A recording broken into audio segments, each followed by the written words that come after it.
So, first of all, Jonathan Davis from UK Film Council, but I am here in my function as coordinating the public national film agencies in the European Union. And I was thinking to myself before, I was very upset, undemocratic, that I didn't know who was here, what the program was, but if you don't know who's here either, then I feel better. But I think it would be really useful if we could have a list from the organisers of who's taking part. I hope it's not too negative. I want to identify 5 problems that I think need to be addressed. And Jacques Brigmont has already evoked one of them, and that is that the one-way character of a lot of the relations. In other words, we are very active in the film sector in terms of supporting European films going outside of Europe, and we are much less active in terms of encouraging the films coming in.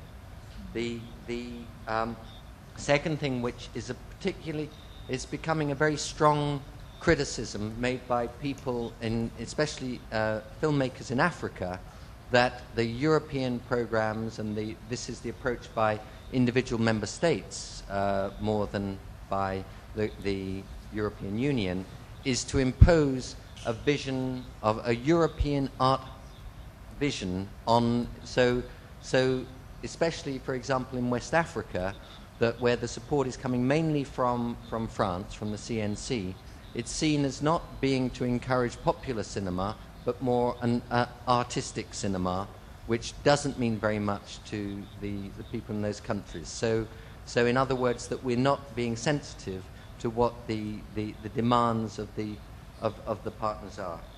The third problem is that there are these very important programs, and I'm thinking of Anna Lindh Foundation, which I think are very restricted in their view. Not, as you said, Judith, they have a restricted view about their cultural intervention, and they're not embracing all the cultural sectors. The fourth problem, which I think is not a European Union problem, that it's almost as if there are spheres of influence. So there's very active cooperation between Portugal and Spain on the one hand and South America on the other, but other European countries tend not to participate in that. And in the same way that there's quite a split between Francophone Africa and shall we say, Anglophone Africa, and they're like 2 different spheres of influence. And so I'm wondering that what can be done, and also to break away from some of these colonial characteristics.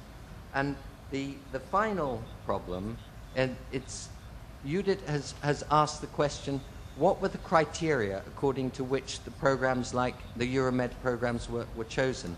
Well, there's another thing. Euromed Audiovisual stopped at the end of 2006. Complete silence. I mean, just the program was not funded in the new action line. But we've never seen any evaluation of the results of it. And so neither were the objectives set out at the beginning, nor was there any evaluation. We've learnt nothing from the experience of that program.